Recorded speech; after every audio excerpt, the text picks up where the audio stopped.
వారానికి 2 రోజులే తిరుమల దర్శనానికి తెలంగాణ ప్రజాప్రతినిధుల లేఖలోకే నిర్ణయం తీసుకున్న టీటీడీ సీఎం చంద్రబాబు అధికార ప్రకటన. అయితే మన రాష్ట్రం విడిపో ముందుకు తిరుమల తిరుపతి దేవస్థానంలో తెలుగు ప్రజల పరిధిలో ఉండేది. అయితే ఎప్పుడైతే రాష్ట్రం విడిపోయిందో 2019 వరకు మన తెలంగాణ రాష్ట్ర ప్రజాప్రతినిధుల లేఖల్ని అక్కడ కన్సిడర్ చేసేది దర్శనాల కోసం, ప్రత్యేక దర్శనాల కోసం. అయితే 2019 ఎప్పుడైతే అక్కడ వైఎస్ఆర్సీపీ గవర్నమెంట్ ఫామ్ చేసిందో అప్పటి నుంచి ప్రజాప్రతినిధుల సంబంధించిన లేఖల్ని అక్కడ కన్సిడర్ చేయడం మానేసినారు. అయితే అది ఇప్పటికి ఇంకా కొనసాగుతుంది. దీనిపైన తీవ్ర ఆగ్రహం అనేది వ్యక్తం చేసినారు.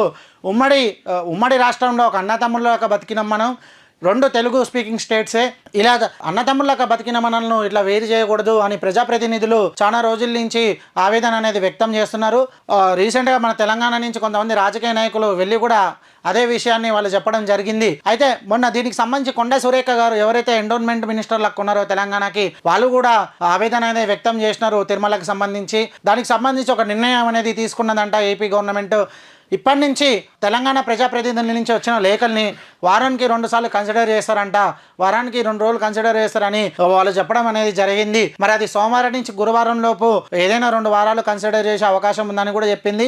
దానికి సంబంధించి అధికార ప్రకటన అనేది ఇంకా రాలేదు, కానీ త్వరలోనే సీఎం చంద్రబాబు గారు దానికి సంబంధించి అధికార ప్రకటన అనేది చేస్తుంది అనేది మనకు తెలిసిన సమాచారం. ఒకసారి దాన్ని చదవడం చూద్దాం. తిరుమలలో వెంకటేశ్వర స్వామి దర్శనానికి తెలంగాణ ప్రజాప్రతినిధుల లేఖలను పరిగణలోకి తీసుకోవాలని తిరుమల తిరుపతి దేవస్థానం నిర్ణయం తీసుకున్నట్లుంది.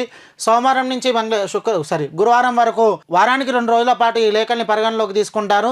ఈ మేరకు టీటీడీ బోర్డు డిసిషన్ తీసుకున్నది. కాగా దీనిపై టీటీడీ ఇంతకాలం అధికారికంగా ప్రకటించలేదు. ఈ నిర్ణయాన్ని అధికారికంగా ఏపీ సీఎం చంద్రబాబు నాయుడు త్వరలో ప్రకటించనున్నట్లు సమాచారం. తెలంగాణ రాష్ట్రం విడిపోయాక 2019 వరకు తెలంగాణ ప్రజాప్రతినిధుల లేఖలను పరిగణలోకి తీసుకున్న టీటీడీ ఆ తర్వాత తెలంగాణ ప్రజాప్రతినిధుల లెటర్స్ను కన్సిడర్ చేయడం మానేసింది. దీనిపై తీవ్రమైన విమర్శనలు, అభ్యంతరాలు వ్యక్తమైనాయి.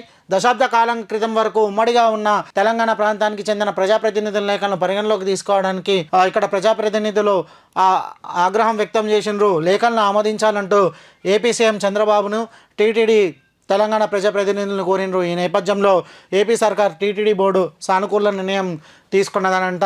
దీనిపైన అధికారిక ప్రకటన అనేది చంద్రబాబు గారు చేస్తారు. అయితే మన కాడ ఎవరైతే ప్రజాప్రతినిధులు ఉన్నారో ఇక్కడ టీటీడీ బోర్డుకి సంబంధించిన మెంబర్స్ని నెక్స్ట్ చంద్రబాబు గారిని కన్విన్స్ చేయడం జరిగింది. దానిపైన సానుకూలంగా స్పందించినారంట. ఈ ప్రక్రియ అనేది తొందరలోనే జరుగుతుంది. తొందరలోనే అధికార ప్రకటన అనేది చేస్తారనేది మనకు తెలుస్తున్నది.